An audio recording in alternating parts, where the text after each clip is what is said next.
नमस्ते दोस्तों, स्वागत है आपका मेरे इस चैनल में एस्ट्रोभूषण।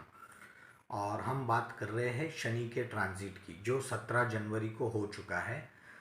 जो शनि अभी कुंभ में आए हैं और वो रहने वाले हैं 29 मार्च 2025 तक।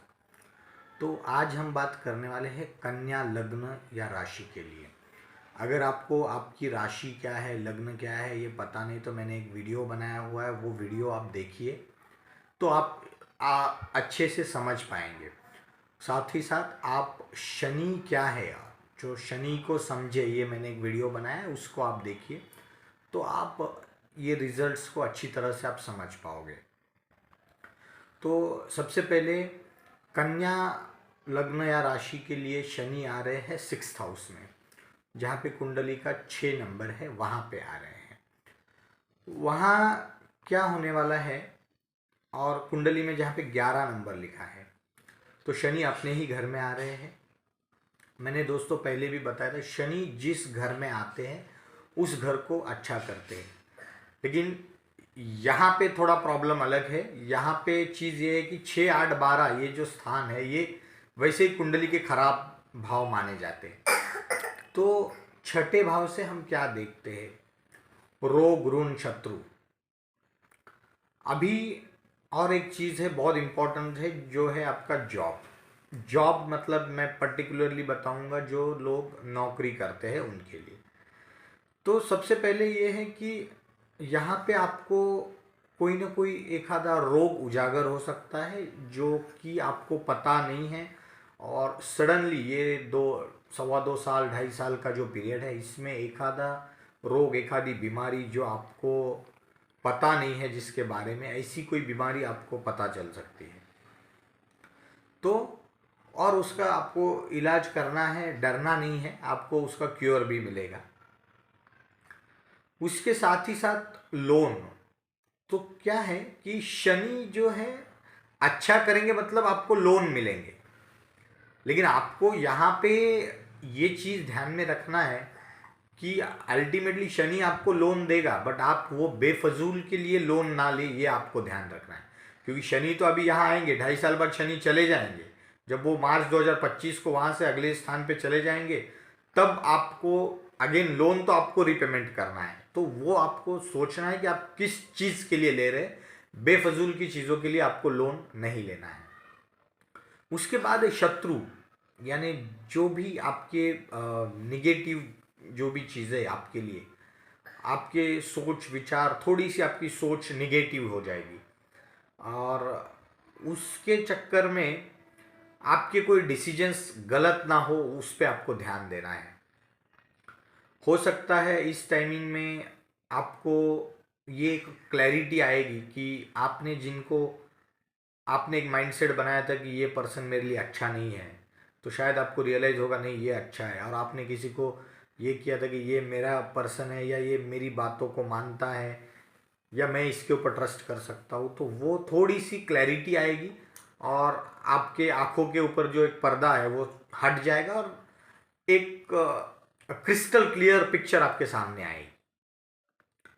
अब हम बात करते हैं शनि की दृष्टियों की। सबसे पहले शनि की तीसरी दृष्टि जो अष्टम भाव पे है।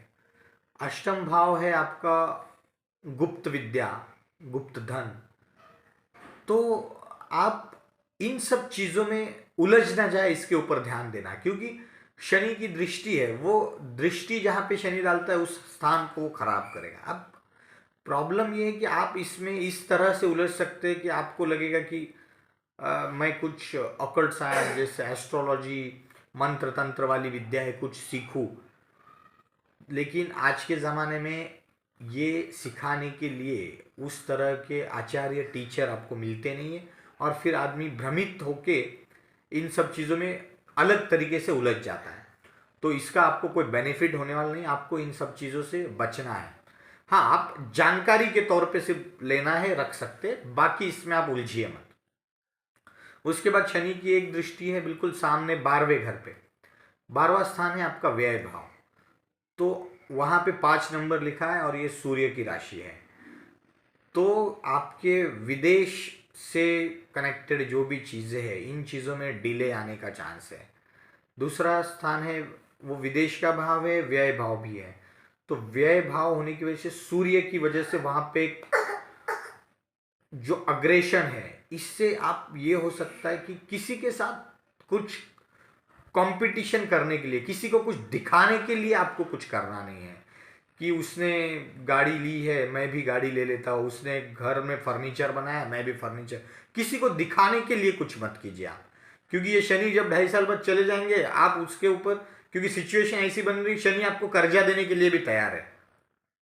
आप कर्जा लेके ये सब चीजें ना करें, क्योंकि शनि रोग ऋण शत्रु वाले घर में है और उसकी दृष्टि व्यय भाव पे है। तो वो आपको सिचुएशंस दोनों भी फेवरेबल आपको उसके लिए प्रेरित करेगा कि आप लोन लो और खर्चा करो। बट आपको इसमें संभलना है, क्योंकि वो आपको सोचना है सही में वो मेरी ज़रूरत है क्या। अदरवाइज ये 2.5 साल निकलने के बाद आपको इस चीज़ों का बहुत स्ट्रेस बढ़ जाएगा। तो आपको अगर ज़रूरत नहीं है तो किसी को दिखाने के लिए कुछ चीज़ें मत कीजिए।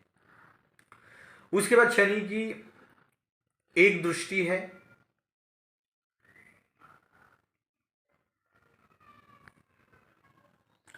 आपके 3rd हाउस पे, जो शनि की 10वीं दृष्टि है, वहाँ पे 8 नंबर लिखा है और ये मंगल की राशि है। अब ये 3rd हाउस है आपका सिबलिंग्स का, पब्लिक रिलेशंस का, आपके भाई बहनों के साथ आपकी टकरार हो सकती है।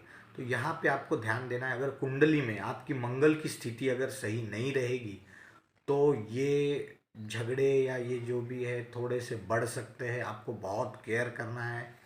पब्लिक रिलेशंस है, आप जहाँ भी वर्क फ्रंट पे आपके जो कलीग्स है इनके साथ उलझना नहीं है, बेफजूल की बातों में एक्शन रिएक्शंस आपको करने नहीं है। क्योंकि ये जितना, ये मंगल की ऑलरेडी, मंगल की वजह से एक अग्रेशन रहेगा और मंगल की स्थिति सही है तो फिर तो ठीक है। बट अगर वहाँ पे वो मंगल की स्थिति खराब रहेगी तो डेफिनेटली आपके आपके भाई बहनों के साथ नहीं जमेगी इस पीरियड में। तो आपको संभल के चलना है। अगर आपको वो सिचुएशन लग रही है तो आप उनको भी समझाइए कि भाई ये कुंडली की प्लैनेट्स की वजह से हो रहा है। तो उस टाइमिंग में दोनों भी आप संभल के रहिए। अदरवाइज ये जो हो जाएगा ना, ये परमानेंट के लिए आपको, बहुत लॉन्ग टर्म के लिए ये दूरियां बनी रहेगी। तो उस पर आपको थोड़ा सा ध्यान रखना है। अब बात करते हैं कि आपके कुंडली के परमानेंट प्लैनेट, जो आपकी कुंडली के जन्म के वक्त के प्लैनेट्स है, उनकी ये जो शनि आ रहे ट्रांजिट के, इसके साथ कॉम्बिनेशंस में क्या रिजल्ट्स बन रहे हैं। अगर शनि के साथ शनि है, आपका परमानेंट शनि भी वहीं पे है और अब गोचर के शनि वहाँ आ रहे हैं, तो शनि इस भाव के कारक भी है।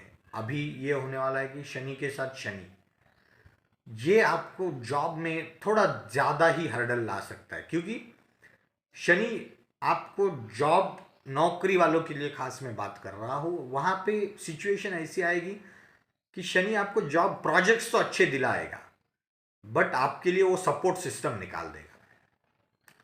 कि आपको कहीं तो ऐसा हो जाएगा कि एक, आप जिस प्रोजेक्ट के लिए, जिस फील्ड के लिए आप बहुत दिनों से वेट कर रहे थे, वो आपको दे देगा। बट आपकी सपोर्ट सिस्टम, आपको जो भी कलीग्स है जिनके ऊपर आप ट्रस्ट करते थे वो ना मिले, आपको ऐसी जगह दिया जाए, मतलब सराउंडिंग जो है वो माहौल आपको नहीं मिलेगा कि वहाँ पे आपको परफॉर्म करने के लिए स्ट्रगल करना पड़ेगा। तो वहाँ पे आपको आपकी खुद की काबिलियत पे भरोसा रखना पड़ेगा, किसी और के ऊपर डिपेंड रह के आपको नहीं चलेगा। इस चीज़ का आपको थोड़ा ध्यान रखना है। शनि के साथ अगर मंगल है तो भी वहाँ पे आपको थोड़ा सा, क्योंकि मंगल वो अग्रेशन है, शनि स्लो है, वहाँ पे आपको थोड़ा सा केयर करना है। सेम केस है सूर्य, क्योंकि वो व्यय का भी मालिक है, तो वहाँ पे आपके खर्चों को बढ़ा सकता है। और विदेश से रिलेटेड कोई भी चीज़ें, तो उसमें आपको थोड़े हर्डल्स आएंगे और डॉक्यूमेंटेशन में आपको थोड़ी क्लैरिटी रखनी चाहिए।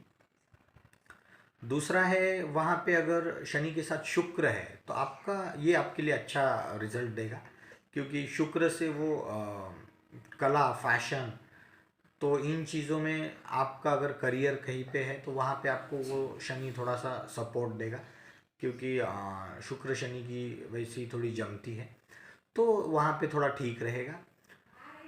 अब वहाँ पे हम आते हैं तो शनि के साथ अगर राहु है तो आप आपकी जो बुद्धि है या आपका जो थॉट है, आप गलत चीज़ों में खर्च करोगे कि आप हर एक चीज़ पे उतर आओगे कि आप आपके कलीग्स को वो आप दंड देने के लिए भी तैयार रहोगे। और किसी से कुछ गलती हुई है तो आप एक पावर आपको शनि देगा कि इस पावर से आप उनको जैसे मैं बोला था शत्रु या उनको आप किल करने की कोशिश करोगे, उनको आप थोड़ा सा दबाने की कोशिश करोगे।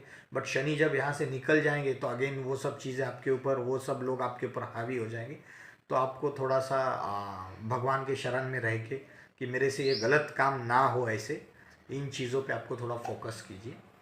शनि के साथ अगर वहाँ पे केतु आते हैं परमानेंट कुंडली में, अगर वहाँ पे केतु है तो आपको, आप थोड़ा अध्यात्म की ओर ज़्यादा झुकाव की वजह से आप आपके जॉब वर्क फ्रंट पे थोड़ा सा मतलब इग्नोर करने के चांसेस है, वो मत होने दीजिए।